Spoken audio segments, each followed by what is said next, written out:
बानो प्रखंड अंतर्गत बिड़ारगी पंचायत का ससांग टोली गांव में जीवन हर रोज संघर्ष की एक नई इबारत लिखता है। यह कोई काल्पनिक कथा नहीं बल्कि उन ग्रामीणों की सच्ची कहानी है जिनके बच्चे शिक्षा के सपने को सीने से लगाए जंगलों और हाथियों के साए में जी रहे हैं। यह गांव आज भी विकास की रफ्तार से बहुत पीछे छूट गया है। यहाँ पक्की सड़कें नहीं हैं, स्कूल जाने के लिए ना ही कोई सुरक्षित रास्ता।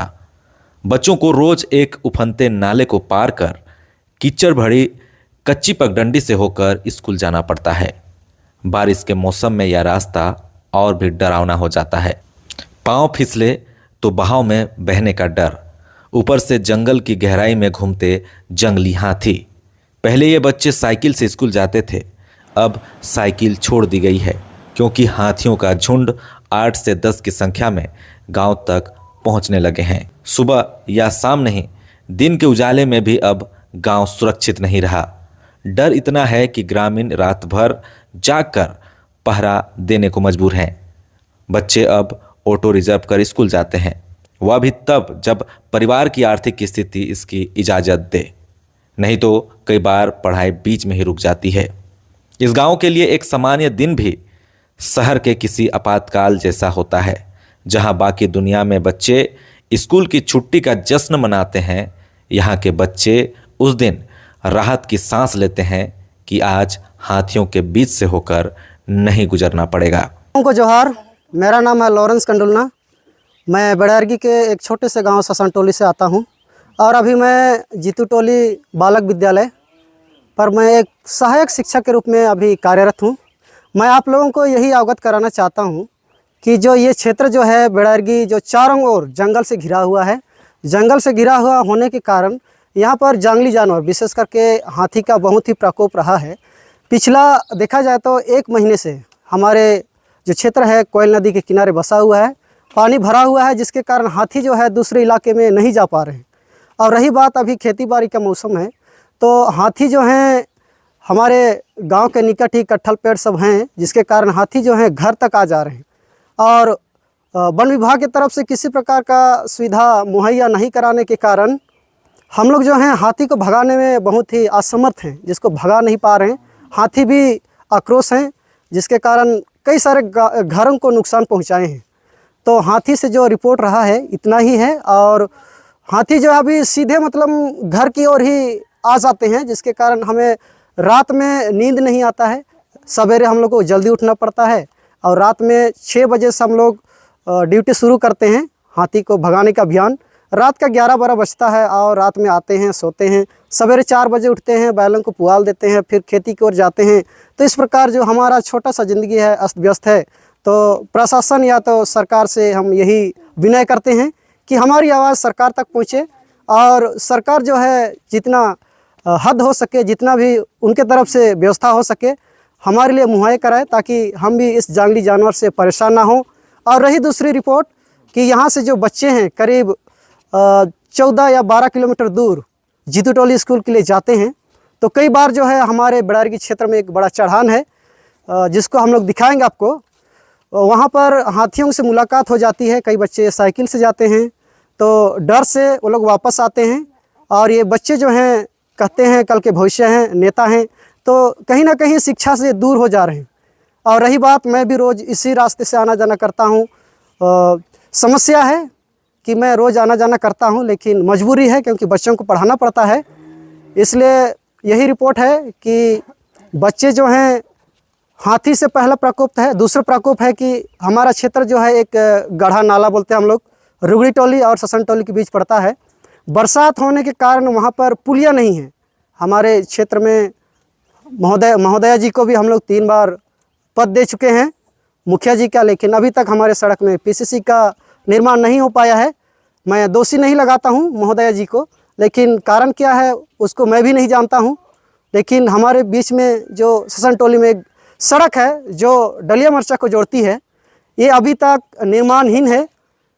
और इसमें हमारे क्षेत्रीय वार्ड जी बहुत सहयोग देते हैं, लेकिन कहीं ना कहीं देखने से लगता है कि ये सरकार की जो मंशा है क्या है उसका हम नहीं समझ पाते हैं। तो इस पर भी थोड़ा सा अध्ययन किया जाए और इसको जल्दी से मुहैया करा जाए। रही दूसरी बात कि एक छोटा सा नाला में हमें पुल का ज़रूरत है, जिससे कि यहाँ के बच्चे जो हैं, पिछला बार आप लोग रिपोर्ट में देखे पत्रकारिता के माध्यम से कि बच्चे जो हैं स्कूल से पूरी तरह टूट जा रहे हैं, यानी कि संपर्क टूट जा रहा है, जिसके कारण अभी बरसात ठीक से शुरू नहीं हुआ है। तो कहीं ना कहीं बरसात जब शुरू हो जाता है, जोर पानी आएगा तो बच्चे कहीं ना कहीं स्कूल छोड़ेंगे, तो फिर बच्चों का भविष्य क्या होगा। रही दूसरी बात कि खेती बाड़ी से भी हम अभी तो परेशान हैं, क्योंकि हाथी भी हमें परेशान कर चुके हैं। तो ये छोटी सी न्यूज़ आप तक पहुँचे, मेरी एक सहायक शिक्षक और एक बेड़ारगी शासन टोली के एक सदस्य होने के नाते मैं आपसे यही विनय करता हूं कि आप भी आवाज़ उठाइए। आपके क्षेत्र में जो है हाथी से जो प्रकोप है और अन्य समस्या जो है, सरकार तक हमारी आवाज़ पहुंचे, ताकि सरकार जो है हमारी आवाज़ को सुने और केंद्र सरकार तक हमारी आवाज़ जाना चाहिए। और हमारे क्षेत्र में जो विकास का कार्य होना चाहिए था, अभी तक विकास नहीं हो पाया है। तो कहीं ना कहीं सरकार से विनय करता हूं कि सरकार जी, आप हमारी विनय को सुनिए और हमारी आवाज़ आप तक पहुंचे। धन्यवाद। नाम बेनेदिक कंडुलना है और रसवा ग्राम बेड़ारगी का एक वार्ड सदस्य भी हूँ। तो कई दिनों से हमारे क्षेत्र में देखा जाए तो सबसे परेशानियाँ तो हाथी और रोड को लेकर है, और अभी तक कुछ यहाँ पे रोड का ना विकास हुआ है, ना अन्य काम पे भी विकास नहीं हुआ है। और रही बात कि हम लोग यहाँ से अपनी आवाज़ को पंचायत भवन तक पहुँचाते हैं, लेकिन वहाँ से पता नहीं उधर ब्लॉक तक लोग पहुँचाते हैं कि नहीं।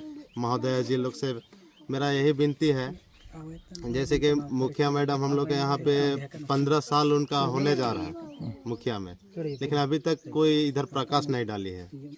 कारण क्या हो सकता है हमको भी नहीं पता, या फंड में आता है पैसा या कहीं ढपला हो जाता है, हमको भी नहीं पता।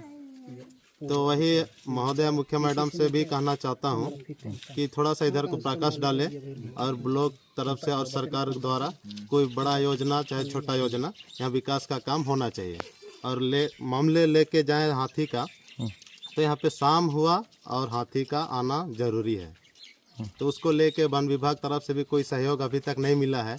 कभी कभार आते हैं हम लोग, यहाँ फ़ोन में रिक्वेस्ट करते हैं कि आप लोग आइए, टॉर्च दीजिए, मसाल दीजिए, लेकिन अभी तक वो लोग उतना आते नहीं हैं।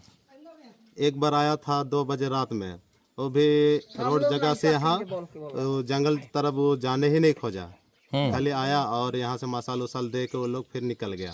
तो वो दौड़ाने में सहयोग करे, वन विभाग से ही हम लोग का रिक्वेस्ट है कि आए और हम लोग का साथ दे। है अभी गांव में आने जाने में दिक्कत होती है पानी के समय में। पानी के समय में वो नाला पार नहीं कर पाते हैं क्या? पानी भर जाता है तो पार करने में दिक्कत होती है। अच्छा, शुरू से ऐसा ही समस्या बना हुआ है? बना हुआ है सर। हाथी को लेकर क्या है, अभी क्या दिक्कत हो रहा है? हाथी आसपास है तो हाथी आसपास है तो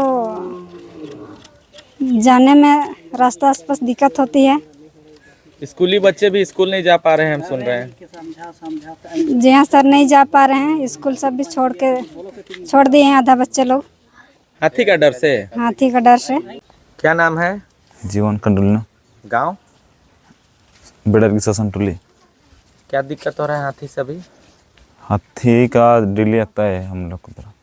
कितना संख्या में? हम लोग 14। हाथी 14 संख्या में? नहीं, हाथी तो 8-9। अच्छा, तो कहाँ भगा रहे हैं उसको? डेली भगाते हैं हम लोग। डेली जागना पड़ रहा है? हाँ, हाँ? हाथी आवत है बेटा। हाँ हर एखन कहलक ई कहलक से खे, लेकिन गाड़ियों न के छोकरा न के कहाँ जावे एखन। हाँ हमरे ओदे गिर जे ओदे महुआ टोली उन्हें जाही से। तोहर नाला जे नहीं बनना थे, पुल हुआ है तो हाँ क्या दिक्कत है? तो वही जो दिक्कत आवाज आवे के लिए जाके ले स्कूल से हुआ मन बहुत परेशान होते हैं। बारिश में का लेके पार है हुआ? वही लेकिन आधा जाते हैं आधा नहीं जाते हैं, उ लेके होते स्कूल छुआ मन को बहुत दिक्कत होते। ये हाथी आई जैसे कर लें, स्कूल में भी नहीं जाते हैं छुआ में? हाँ नहीं जाते हैं। हर अब तो गाड़ी एक तो टेम्पू होने से ही ने मांगा ही जे स्कूल छुआ मन जाते हैं से मतलब स्कूल बच्चा लेने टेम्पू मांगा है? हाँ टेम्पू मांगा ही भाड़ा में। भाड़ा में? हाँ तो कहाँ में जाते हैं? पैदल जाते हैं, साइकिल में। हाथी मनक डर में अब तो एक तो टेम्पू मांगा ही छुआ मन ले।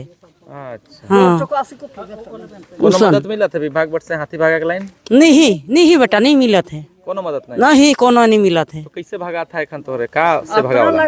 लाइट हमरा लाइट ओहे लेके जाला इले हर ओहे लेके कूदिल हर फटका बजाइले अच्छा तो भागेल हाथी भागेल भागे तो भागेल